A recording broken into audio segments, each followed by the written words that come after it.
Hey guys, welcome to another video. I just wanted to show a new arrival that I just got in the mail today.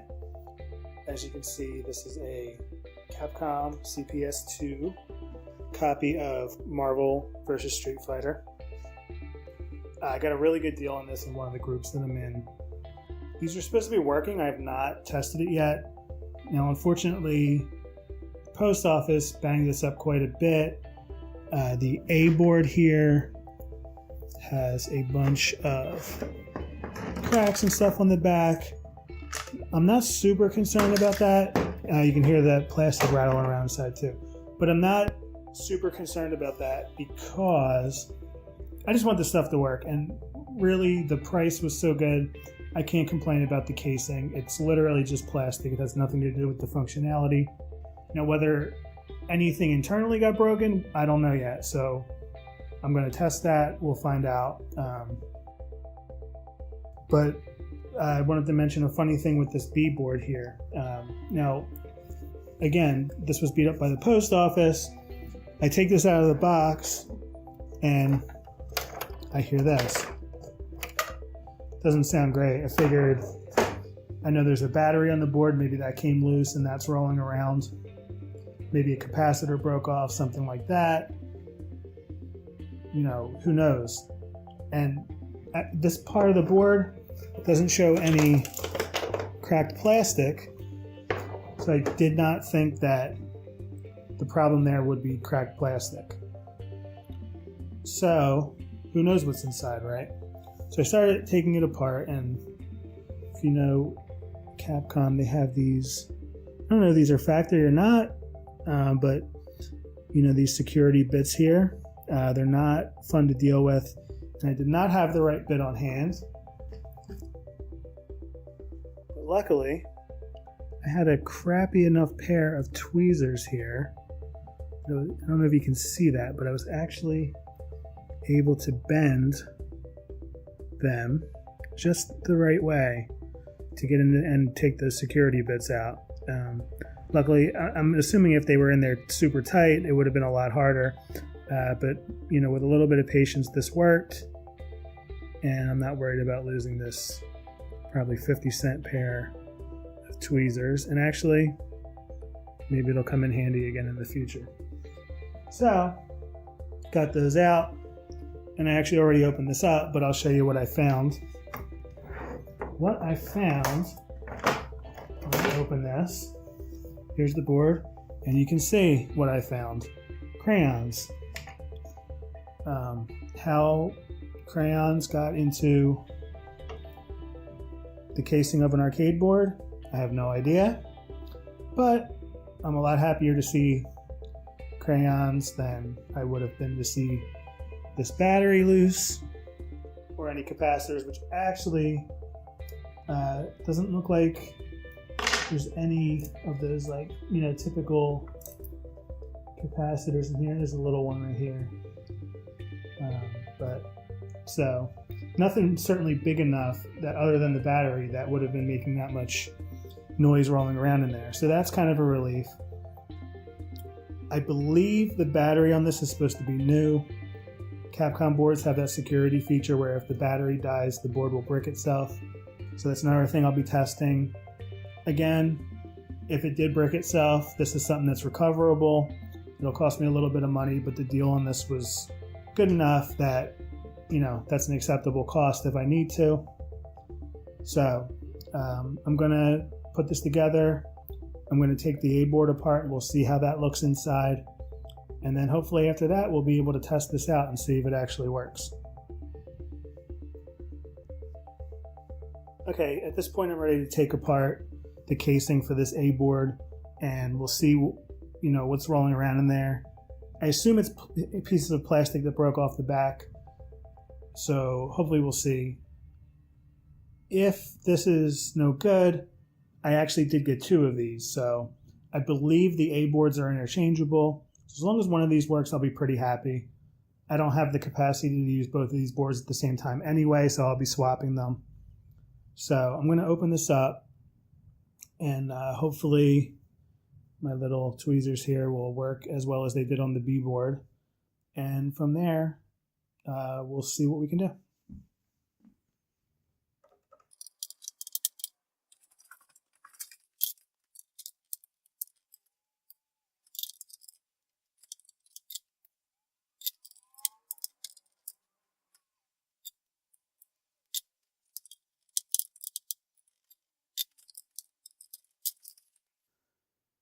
Well guys, I've been trying this for a few minutes and it looks like the screws here are a lot tighter than the ones that were in the B-board, so we might not have too much luck here. My cheapo thing is just bending, so that's not going to work. I do have these other tweezers here. They're a little bit better. I don't know that they're going to be any help here.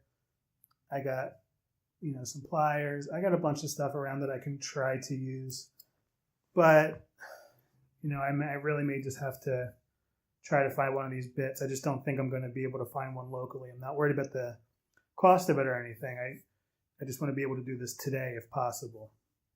But if I have to, I'll put this on pause, I'll order the bit, and then we'll continue later on. But for now, I'm going to try to get this with some other tools, and let's see what happens.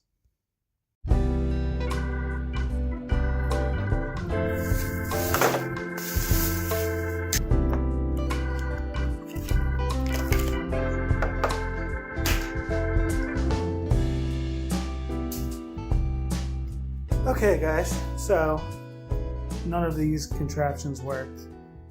These screws are just too tight, but luckily turns out that these security bits are fairly easy to get locally. So should be back on track now.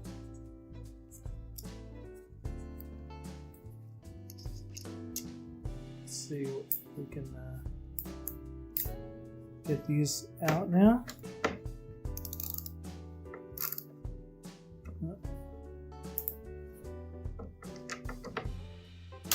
Beautiful. Even got a nice new ratcheting screwdriver for this.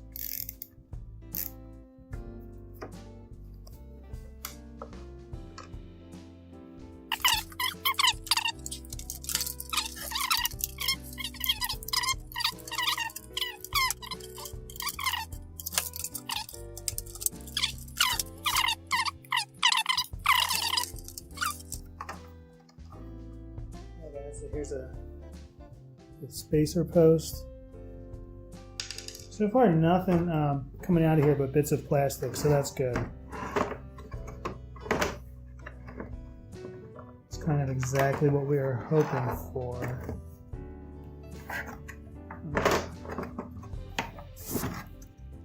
Alright, so I guess there is no screw in that underneath the sticker, but if there is, it just broke off inside. Not from me doing anything, just from shipping. Oh yeah, there is a screw there, and it is intact, but all it's doing is holding the board on. I don't know if you can see that, but we'll see it when we get this off. I'm guessing there's just some clips or something here, so I'm going to keep prying. I know not all of this is in frame, so sorry about that.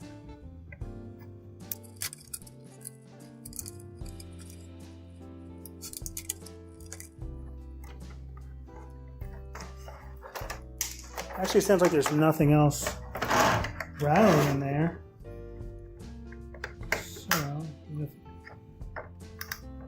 not that I'm not lazy, but if I was lazier, I probably would stop here and just assume that we're good. But I would like to see how the board looks before I test it. There we go. Alright guys, so here it is. Quick once over. Yeah, looks dusty certainly, but who knows when the last time this thing was opened. And there is internal access here to these buttons, so the fact that they're broken off on the outer shell doesn't matter too much. I just have to set the volume, with the casing off. I suppose I should try to dust this a little bit, but other than that, everything looks intact. I think we're pretty good here.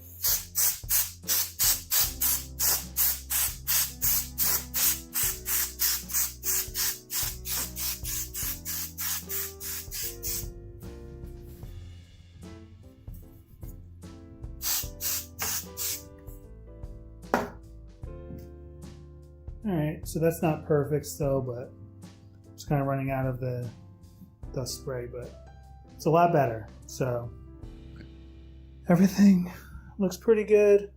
I'm going to take it down to the basement. I'm going to pop it into the Maximum Force machine, and we'll see if we have a working game.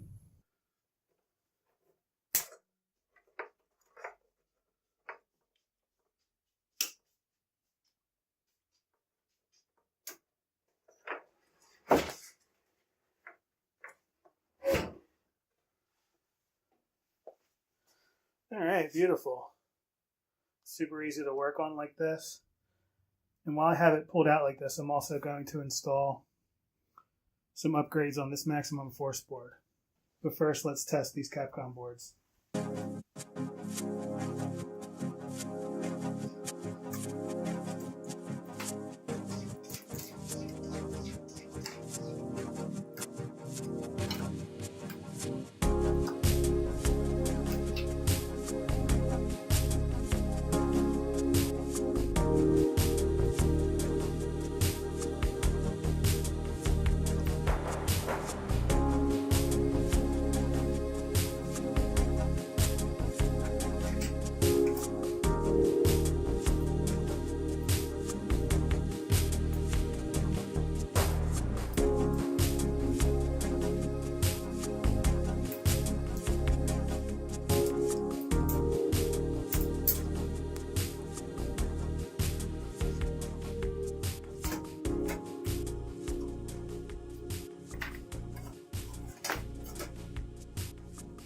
Here's the moment of truth.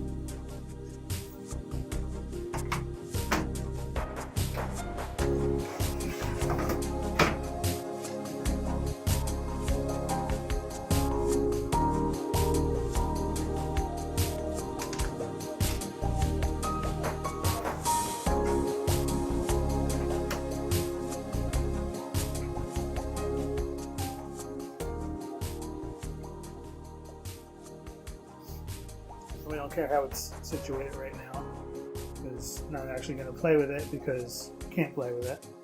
Don't have controls set up, so just going to fire this up. Hopefully we'll get picture, sound, all that good stuff. Pretty much the most we're going to be able to do is adjust the volume, but hopefully this works.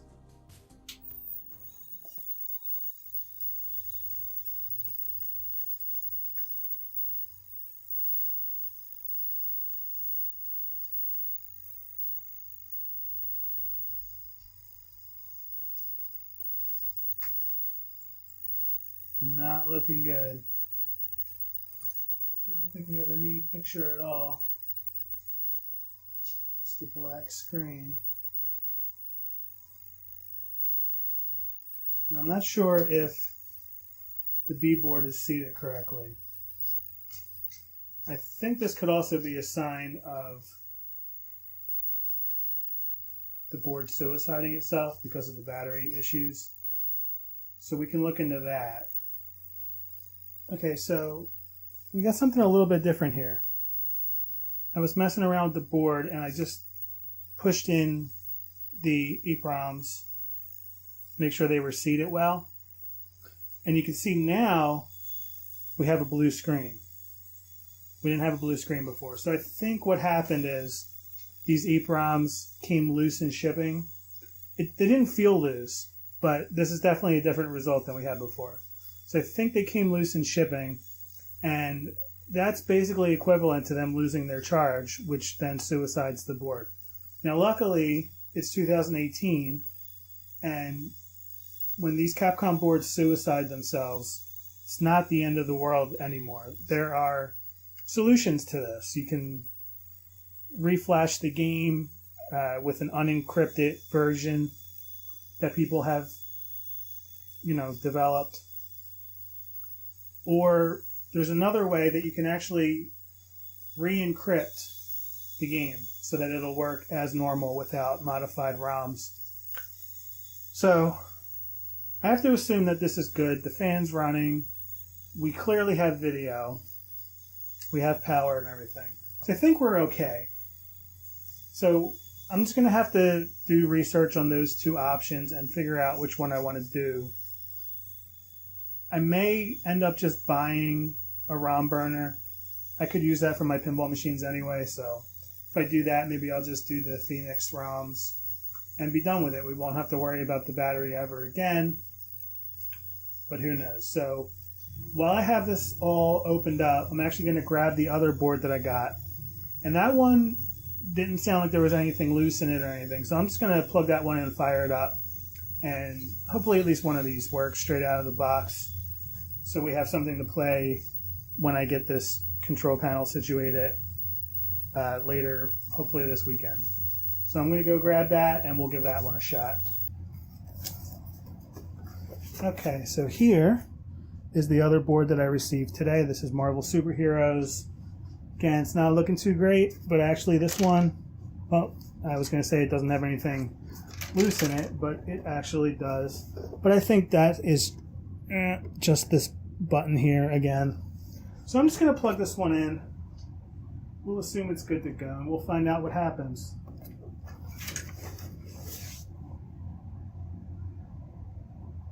Alright, we got that plugged in. Let's fire this up and see what we get.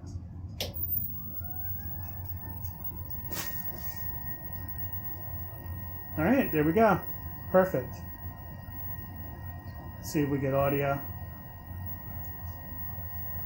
It's already set on free play.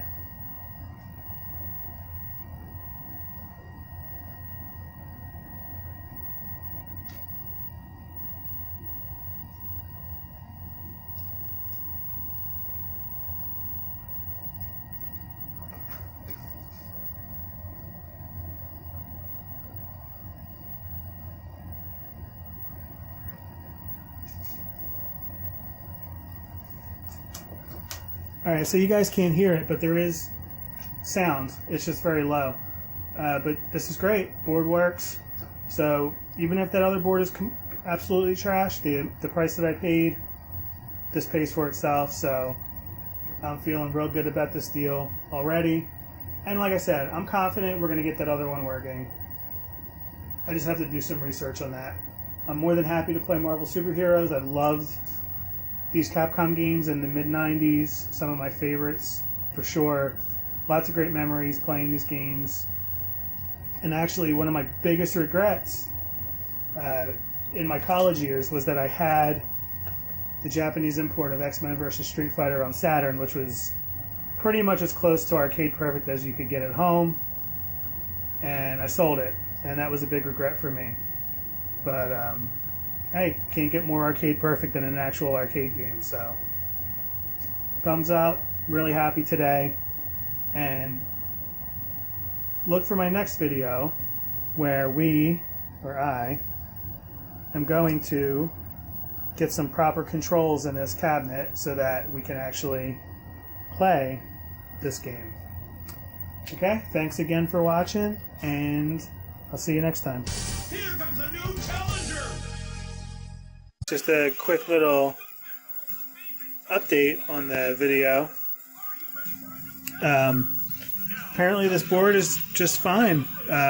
All I had to do was I removed the B board from the A board and I reseated it. And after I fired it up after that, I got a plain white screen. And without doing anything else, I turned it off and back on again. And there we go. We got sound. We got a beautiful picture. Looks good to me. So already set on free play just like the other one. I had to adjust the volume a little bit, but we are good to go. Alright, thanks again for watching.